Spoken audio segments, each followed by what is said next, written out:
par rapport à ce qui se passe en Afrique. Parce que, simplement, nous n'avons pas l'occasion. Et sur BFM TV, on n'explique pas les choses telles qu'elles sont. C'est pourquoi nous sommes dans l'obligation de venir expliquer un peu ce qui se passe. Je suis immigré, je viens d'Afrique. Beaucoup de Français ne savent pas pourquoi les immigrés ici. L'Afrique est le continent le plus riche au monde. L'Afrique, à elle seule, détient au moins 75% des richesses mondiales. Nous le savons. Toutes les grandes entreprises françaises, lorsqu'on parle d'une grande entreprise française, sont en Afrique. Par exemple, Elf, l'entreprise Total Elf, l'entreprise de pétrole. Pourquoi nos véhicules fonctionnent ici en France? Orano, c'est en Afrique.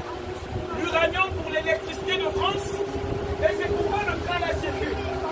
Beaucoup de Français ne le savent pas. L'économie française est basée sur les matières premières africaines. Mais pourquoi les Africains, nous autres, sommes obligés de venir ici? Je vais vous faire passer un petit documentaire afin que vous sachiez. De Gaulle a voulu l'indépendance énergétique de la France en 1962, après la guerre d'Algérie. Une fois que la guerre d'Algérie s'est terminée par la victoire du peuple algérien, la France, pour maintenir sa place dans le concert des Nations Unies, dans le concert de l'ONU, a voulu une autonomie énergétique. Et elle s'est tournée vers l'Afrique subsaharienne, comme le Gabon, le Congo-Brazzaville. Et pour s'assurer d'avoir ce minerai-là, il fallait mettre leurs hommes de main. C'est pourquoi est née la France-Afrique. Je viens parler ici afin que vous sachiez pourquoi les Africains viennent ici. Parce que leurs pays sont appauvris par les mécanismes que la France a développés. La France a mis au point une monnaie qu'on appelle le franc CFA, une monnaie de monopoly pour payer les matières premières africaines. C'est la France elle-même qui fabrique la monnaie avec laquelle elle paye les matières premières africaines. Autrement dit, elle ne paye pas lorsqu'elle les prend. Je viens dire ça au peuple français afin qu'elle se réveille. Le terrorisme qui est inventé dans le Sahel en Afrique, ce sont les Occidentaux. L'élite, je parle de l'élite occidentale qui la crée. Je vais vous faire écouter un documentaire. Les coulisses de l'impérialisme pétrolier en Afrique. Chaos, déstabilisation et révélation des machinations.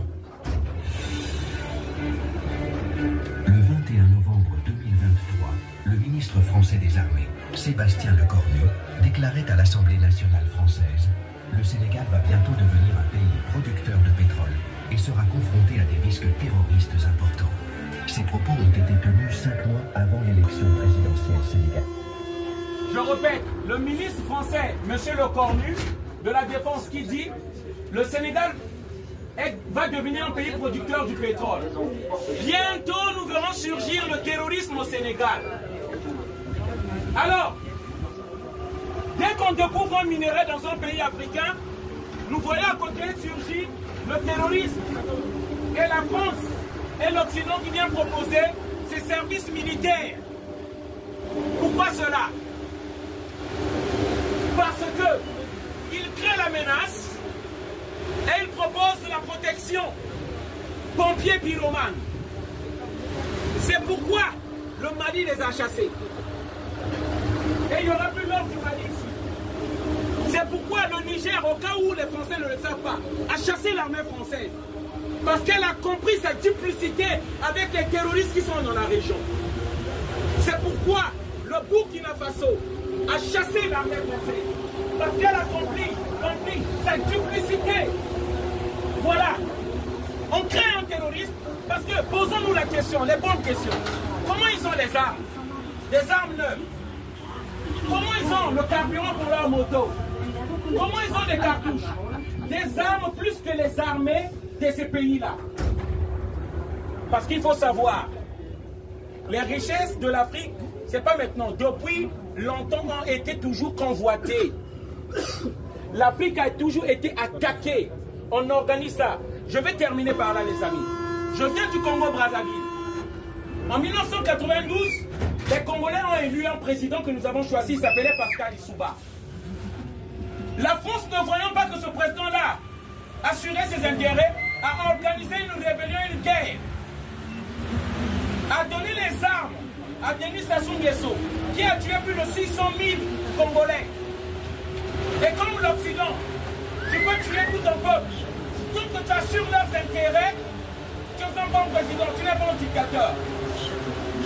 Par contre, si tu as un certain Kadhafi qui veut protéger son pays, qui a fait de son pays l'Eldorado de l'Afrique et du monde, on doit le tuer pour prendre son pétrole. Voilà, c'est pourquoi nous régnons sur les richesses africaines et sur le sang des Africains. Voilà l'économie de la France, comment elle est basée. Bonne soirée à tous, merci.